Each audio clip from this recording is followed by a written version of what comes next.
यदि बहुत बड़े बॉस हो तो चलो बिहार, चलो उत्तर प्रदेश, चलो तमिलनाडु, तुमको पटक पटक के मारेंगे। कि दुबे है कौन?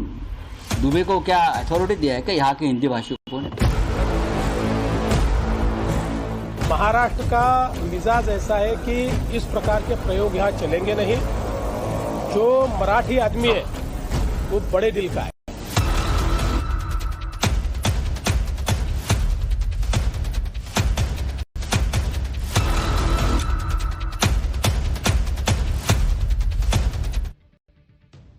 मराठी भाषा के नाम पर मुंबई में अपनी राजनीति को फिर से जिंदा करने की कोशिश राज ठाकरे और उद्धव ठाकरे कर रहे हैं। खास तौर पर राज ठाकरे की पार्टी मराठी के मुद्दे पर कुछ ज्यादा ही आक्रामक होती जा रही, क्योंकि ये सीन से गायब थे। इनको लगा कि मैं वापस कैसे आऊं सीन में, तो एक ही काम कर सकते हैं, मारपीट करो ताकि थोड़ा सोशल मीडिया से हर जगह मेरी चर्चा होने लगे। आज ही मुंबई के मीरा भाईंदर में एमएनएस के कार्यकर्ताओं ने मराठी भाषा के मुद्दे पर बड़ा प्रोटेस्ट कर दिया। राज ठाकरे के कार्यकर्ताओं को प्रदर्शन की इजाजत नहीं थी, इसके बाद भी एमएनएस के कार्यकर्ता बड़ी संख्या में जमा हो गए। पुलिस ने एमएनएस के कार्यकर्ताओं को समझाने की भी कोशिश की, बताया कि प्रदर्शन रैली निकालने की अनुमति नहीं है, कहां घुसे चले आ रहे हो। लेकिन राज ठाकरे के कार्यकर्ता अड़े हुए थे, इस वजह से वहां जमकर हंगामा हुआ। आखिरकार पुलिस ने एमएनएस के कार्यकर्ताओं पर एक्शन लेना शुरू किया। कई एमएनएस कार्यकर्ताओं को पुलिस ने हिरासत में लिया। महिला कार्यकर्ताओं ने पुलिस के साथ झड़प की, लेकिन पुलिस ने सभी को वहां से हटा दिया। एक बार ग्राउंड रिपोर्ट देखिए, फिर आपको दिखाता हूं कि इन्होंने गुंडागर्दी कैसे की। ये देखिए, ये मीरा भाईंदर की तस्वीर है जहां पर मनसे की महिला कार्यकर्ताओं की पुलिस के साथ झड़प हो गई है। चूंकि बिना परमिशन के प्रोटेस्ट मनसे के अधिकारी कर रहे हैं, तो पुलिस जो है वो अब थोड़ा सा बल का प्रयोग करके इन महिला कार्यकर्ताओं को, इन प्रदर्शनकारियों को हिरासत में ले गई है। बड़ा एक्शन जो है यहाँ पर मुंबई से सटे मीरा भाईंदर में दिखाई दे रहा है, जहाँ पर ये पुलिस जो है वो कार्रवाई कर रही है इन प्रदर्शनकारियों के खिलाफ। लगातार आप लोग को हिरासत में लिया जाएगा, क्या कहते हैं? देखिए, तो ये आपने तस्वीरें देखी।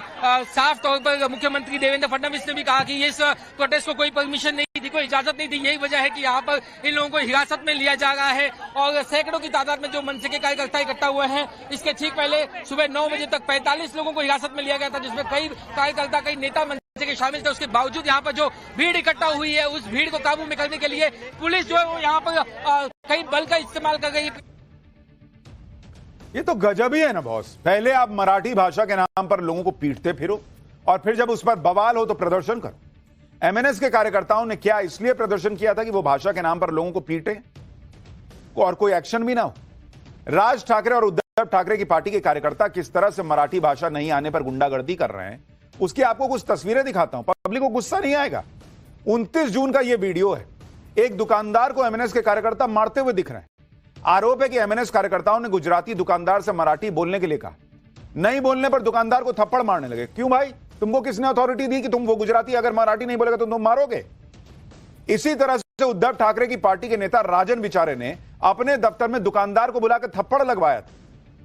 दुकानदार मराठी नहीं बोल रहा था, कान पकड़ के माफी मंगवाया और फिर देखिए उसको कैसे अभी थप्पड़ मारेगा। ये देखिए, ये लोगों का तमाशा चल रहा है। आम लोगों के साथ साथ एमएनएस कार्यकर्ता सरकारी कर्मचारियों के साथ भी मारपीट कर रहे हैं। एमएनएस कार्यकर्ताओं ने मराठी नहीं बोलने पर मुंबई में स्टेट बैंक ऑफ इंडिया के मैनेजर को भी पीट दिया था। एक बार देखिए उसको भी।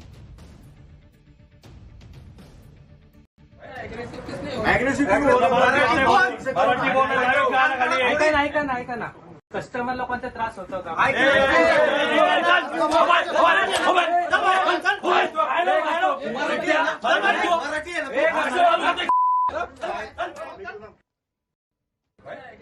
इनका पैटर्न हो गया, भीड़ बना के पहुंच जाते हैं और उसके बाद मारपीट करते हैं कि मराठी बोल, मराठी बोल, मराठी बोल। अरे भीड़ में जा रहे हो तो वहां तो तुम अपनी ताकत दिखाओगे ही। मासूम लोगों को मार के ऐसे मराठी सिखाओगे, ऐसे मराठी बोलवाओगे? मराठी भाषा के नाम पर राज और उद्धव ठाकरे के कार्यकर्ताओं की गुंडागर्दी के खिलाफ मुंबई के व्यापारियों ने प्रदर्शन किया था। आप दो तस्वीरें देख रहे हैं। एक में मुंबई के व्यापारी भाषा के नाम पर गुंडागर्दी के खिलाफ प्रोटेस्ट कर रहे हैं, दूसरी तरफ गुंडागर्दी करने वाली पार्टी प्रोटेस्ट कर रही है। गजब ही चल रहा है महाराष्ट्र में। एक तो तुम पीट रहे हो, पब्लिक विरोध कर रही है कि तुम किस बात का मार रहे हो जी, तो तुम उतर गए प्रोटेस्ट करने। सिर्फ ये नौटंकी करने के लिए, दिखाने के लिए महाराष्ट्र के लोगों को कि हम तुम्हारे बहुत बड़े हितैषी हैं, हम मराठी मानुष के साथ खड़े हैं। ये मार मार के तुम मराठी मानुष के साथ खड़े हो, और मराठी मानुष खुद इनके साथ नहीं खड़ा। अभी दिखाऊंगा ये राज ठाकरे की पार्टी की क्या पॉलिटिकल हैसियत हो गई आज की डेट में कि ये सब नौटंकी करनी पड़ रही। राज ठाकरे और उद्धव ठाकरे शायद अब ये समझ रहे हैं कि उनको कोई जवाब नहीं देगा, लेकिन ये बाल ठाकरे का दौर नहीं है। राज ठाकरे को उन्हीं की भाषा में जवाब दिया जा रहा है। बीजेपी सांसद निशिकांत दुबे ने भाषा के नाम पर मारपीट करने पर राज ठाकरे को आड़े हाथों लिया। निशिकांत दुबे ने कहा कि अगर राज ठाकरे में हिम्मत है ना, खुद को इतना बड़ा बॉस मानते हो तुम, तो महाराष्ट्र से बाहर आके दिखाओ, उनको पटक पटक के मारा जाएगा। सुनिए एक बार बीजेपी सांसद को। और यदि आप में ज्यादा हिम्मत है तो आप हिंदी भाषी को मारते हो तो उर्दू भाषी को भी मारो, तमिलियन को भी मारो, आप जो है तेलुगु वाले को भी मारो। आप जो इस तरह की घटिया हरकत कर रहे हो, और मैंने हमेशा कहा है कि जब अपने घर में हो, महाराष्ट्र में हो, यदि बहुत बड़े बॉस हो तो चलो बिहार, चलो उत्तर प्रदेश, चलो तमिलनाडु, तुमको पटक पटक के मारेंगे। हम मराठी का सम्मान करते हैं, मराठी एक आदरणीय भाषा है, और ये उद्धव ठाकरे और राज ठाकरे जो कर रहा है, इससे घटिया कोई काम नहीं हो सकता है, और हम इसका प्रतिकार करते हैं। और यदि उनमें हिम्मत है, जो मैंने आपको कहा है, यदि उनमें हिम्मत है तो बगल में जो है माहिम इलाके में चले जाएं और माहिम की दरगाह के सामने जो है किसी हिंदी भाषी और उर्दू भाषी को पीट कर दिखा दें। निशिकांत दुबे खुला कह रहे हैं भाई कि यूपी बिहार आए राज ठाकरे, पटक पटक के मारा जाएगा उनको। वो तो ये भी कह रहे हैं, और वो अकेले नहीं कह रहे हैं। थोड़ी देर अभी 2 दिन पहले भी जब ये सब हुआ था तो नीतीश राणे ने भी कहा था कि खाली हिंदू को मारते हुए मुस्लिम भीड़ वाले इलाके में, मुस्लिम बहुल इलाके में जाके इनकी हिम्मत नहीं होती इनके कार्यकर्ताओं की जाके बोले कि जरा मराठी बोल के दिखा। वहां एक बार गया था, उसको पकड़ के कान से माफी मंगवाया गया था। निशिकांत दुबे के बयान ने महाराष्ट्र की राजनीति में हंगामा मचा दिया। राज और उद्धव ठाकरे की राजनीति को निशिकांत दुबे ने खुला चैलेंज दिया, जिससे उद्धव ठाकरे की पार्टी बौखला गई। निशिकांत के चैलेंज पर संजय राउत ने कहा कि निशिकांत दुबे है कौन? क्या महाराष्ट्र के हिंदी भाषी लोगों ने निशिकांत को बोलने के लिए अथॉरिटी दी है? संजय राउत ने आरोप लगाया कि निशिकांत दुबे ने मराठी लोगों का अपमान किया है। सुनिए संजय राउत को। कि दुबे है कौन? दुबे को क्या अथॉरिटी दिया है क्या यहाँ के हिंदी भाषिकों ने? वहाँ बैठकर आप बात करते हो। यहाँ के जो हिंदी भाषिक नेता है, मैं उनसे अपील करता हूँ, दुबे का जो वक्तव्य है उसका निषेध करवा। मुझे आश्चर्य है महाराष्ट्र के मुख्यमंत्री और उनके पूरे कैबिनेट का, एक आदमी भारतीय जनता पार्टी का सांसद वहां बैठकर महाराष्ट्र के बारे में, मराठी आदमी के बारे में, मराठी मानुष के बारे में घटिया बातें करता है, और आप चुप बैठे हो। आप कौन से मुख्यमंत्री हो? संजय राउत पूछ रहे हैं कि निशिकांत दुबे है कौन, इसको किसने अथॉरिटी दी ये सब बोलने की। संजय राउत से कोई पूछे कि संजय राउत और उनकी पार्टी को किसने अथॉरिटी दी गुंडागर्दी करने की और लोगों को मारने की।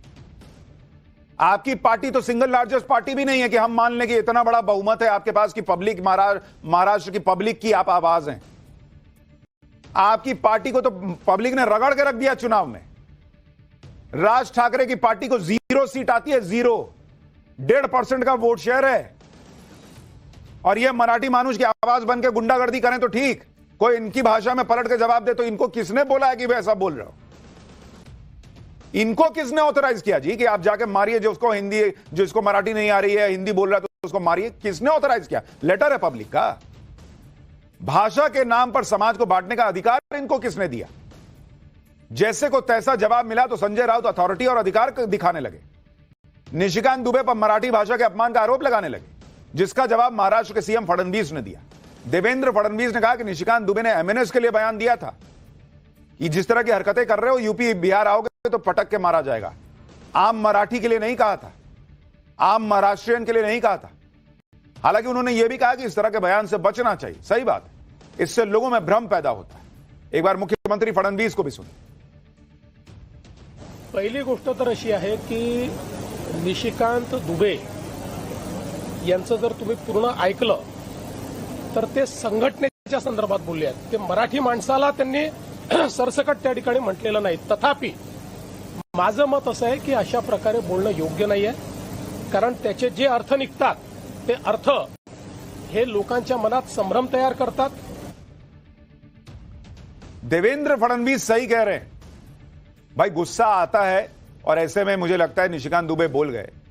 लेकिन देवेंद्र फडणवीस जो कह रहे हैं वो समझ रहे हैं कि राज ठाकरे, उनके गुंडे, उनकी पार्टी क्या चाह रहे हैं। वो यही चाह रहे हैं कि मराठी बनाम जो है वो यूपी बिहार के लोग, हिंदी भाषी लोग, इस तरह का माहौल बने, आपस में मारापीटी की स्थिति हो जाए और उसके बाद ये लोग फायदा उठाएं और पॉलिटिक्स करें कि भाई देखो हम तुम्हारे लिए खड़े हैं लड़ने के लिए हिंदी भाषियों से। वो तो चाहते ही यही हैं, वो आग लगा रहे हैं। अच्छी बात यह है कि अब तक किसी भी हिंदी भाषी ने किसी मराठी भाषी के साथ कोई आपत्तिजनक घटना नहीं की और होनी भी नहीं चाहिए। इन नेताओं के चक्कर में नहीं फंसना है आप लोगों को।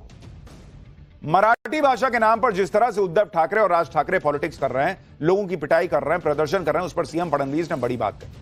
सीएम फडणवीस ने कहा कि महाराष्ट्र के लोगों का दिल बहुत बड़ा है, वो इस तरह की राजनीति के झांसे में नहीं आने वाले। मराठी लोगों पर ऐसी राजनीति का कोई असर नहीं होगा। राज ठाकरे और उद्धव ठाकरे का यह प्रयोग सफल नहीं होगा। ये बात भी सुनिए आप। महाराष्ट्र का मिजाज ऐसा है कि इस प्रकार के प्रयोग यहां चलेंगे नहीं। जो मराठी आदमी है वो बड़े दिल का है, क्योंकि भारत पर जब आक्रमण हुआ तो मराठी आदमी ने केवल महाराष्ट्र का विचार नहीं किया, पूरे भारत का विचार किया। इसलिए मराठी आदमी कभी छोटा सोच नहीं सकता, कभी संकुचित सोच नहीं सकता। इसलिए कोई प्रयोग करने की कोशिश भी करे तो नहीं हो पाएगा। राज ठाकरे और उद्धव ठाकरे को महाराष्ट्र सरकार के मंत्री नितेश राणे ने भी चुनौती दी। नितेश राणे ने कहा कि एमएनएस और उद्धव ठाकरे के लोग सिर्फ गरीब हिंदुओं को मार रहे हैं। अगर हिम्मत है तो मराठी नहीं बोलने वाले मुसलमानों से भी इसी तरह का बर्ताव करके दिखाओ। सुनिए नितेश राणे को। मारा ही गया है ना, एक हिंदू को मारा गया है ना, एक हिंदू को मारा गया है। तो मुझे बोलना है कि इतनी हिम्मत जाके नल बाजार और मोहम्मद अली रोड में दिखाओ ना। वो जो दाढ़ी वाले और गोल टोपी वाले क्या मराठी में बात करते क्या? शुद्ध मराठी में बात करते क्या? उधर जाने की, उनको कान के नीचे बजाने की हिम्मत नहीं है। नितेश राणे कई बार ये कह चुके हैं कि राज ठाकरे के लोगों की हिम्मत नहीं है कि वो मुस्लिम इलाके में जाकर मराठी भाषा पर ज्ञान दें। और ऐसा न करने के पीछे की वजह भी आपको दिखाता हूं। कुछ समय पहले एमएनएस का एक कार्यकर्ता मुस्लिम बहुल इलाके में गया था और वहां मराठी भाषा में बात करने के लिए कह रहा था। इस पर इलाके के लोगों ने उसे घेर लिया और माफी मंगवाई, वो भी हिंदी में। देखिए कैसे राज ठाकरे का कार्यकर्ता मुस्लिम बहुल इलाके में जाकर दादागिरी दिखाने का प्रयास कर रहा था और वहां पर बाद में हिंदी में माफी मांग रहा था, भीगी बिल्ली बना हुआ था। देखिए इसको। आधा घंटे में बहन तो पूरा मुमरा बंद करवाना है।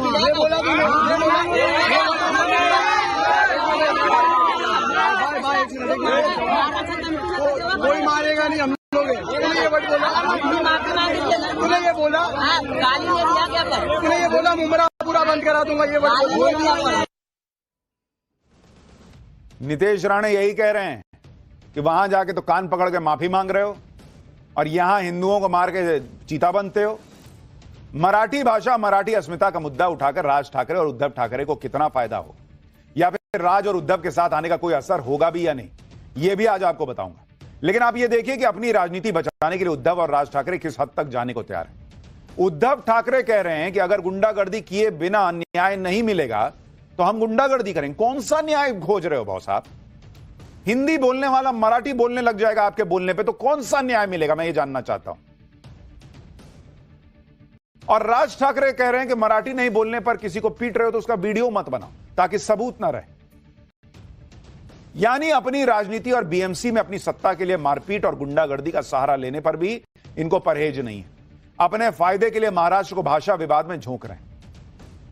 राज ठाकरे और उद्धव ठाकरे की राजनीति पर यूपी बिहार के नेता भी बयान दे रहे हैं। बिहार में राजनीतिक पारी शुरू कर रहे प्रशांत किशोर ने कहा कि यह देश राज ठाकरे के पिताजी का नहीं है, यह सभी का है। गरीब लोगों को मारना कोई बहादुरी का काम नहीं है। सुनिए प्रशांत किशोर को। राज ठाकरे का पिताजी का देश नहीं है, यह सब लुम्पन एलिमेंट है। बॉम्बे में अपने घर में बैठकर बाघ बन रहे हैं। राज ठाकरे अपने घर में बैठकर कोई किसी को गाली दे सकता है और ये उनके संस्कार को दिखाता है, उनकी बेवकूफ़ी को दिखाता है।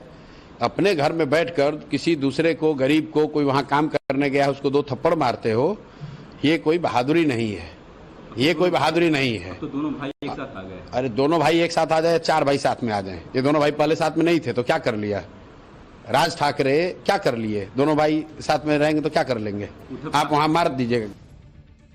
बिहार के ही नेता पप्पू यादव ने भी राज ठाकरे को चेतावनी दी। पप्पू यादव ने धमकाने वाले अंदाज में कहा कि अगर बिहार के लोगों पर महाराष्ट्र में हमला होगा तो उसका जवाब मिलेगा। पप्पू यादव ने कहा कि वो उद्धव ठाकरे की सारी हेकड़ी निकाल देंगे। सुनिए पप्पू यादव को।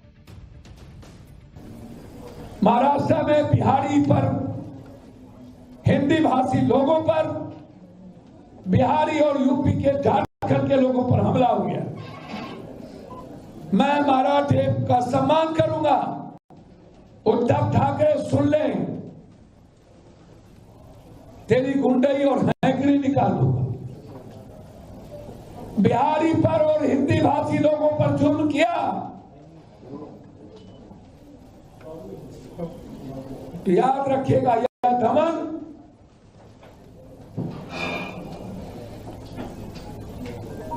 रण बड़ा भीषण होगा, जीवन या मरण होगा,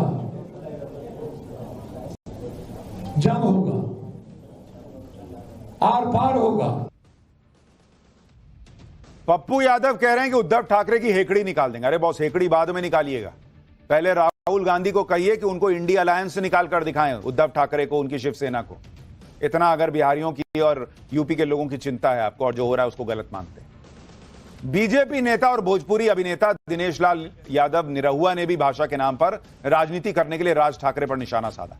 दिनेश लाल यादव निरहुआ ने कहा कि यह गंदी राजनीति बंद होनी चाहिए, अगर किसी में दम है तो वो उनको महाराष्ट्र से निकाल के दिखाए।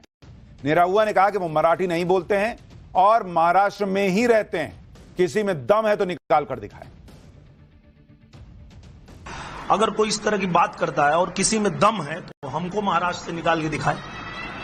अगर मराठी नहीं बोलने पर, मैं नहीं बोलता हूं मराठी, मुझे निकाल के दिखाओ कोई। मैं किसी भी नेता को खुला चैलेंज देता हूं कि अगर तुम्हारे अंदर दम है तो मैं मराठी नहीं बोलता हूं, महाराष्ट्र से निकाल के दिखाओ मुझे, रहता हूं वहीं। तो ये गंदी राजनीति नहीं करनी चाहिए। महाराष्ट्र में मराठी भाषा के नाम पर एमएनएस की खुलकर गुंडागर्दी चल रही है और यह ऐसे वक्त में है जब 20 साल बाद उद्धव ठाकरे और राज ठाकरे एक साथ आ गए। इनको लग रहा है कि ये मोदी के लिए चैलेंज बन जाएंगे, लेकिन लोग कह रहे हैं कि राज ठाकरे का हाथ थामकर उद्धव ठाकरे कौन सा तीर मार लेंगे। क्योंकि आप देखिए कि राज ठाकरे की पार्टी एमएनएस ने 2009 में पहली बार विधानसभा चुनाव लड़ा, तब उनको 13 सीट आई थी, 6% से भी कम का वोट था। साल 2014 आते आते पब्लिक को समझ में आ गया कि यह आदमी किसी काम का नहीं है। 1 सीट आई थी भाई को और 3% के करीब वोट था। 2019 में 1 सीट आई, वोट शेयर 2.25% रह गया और घट गया।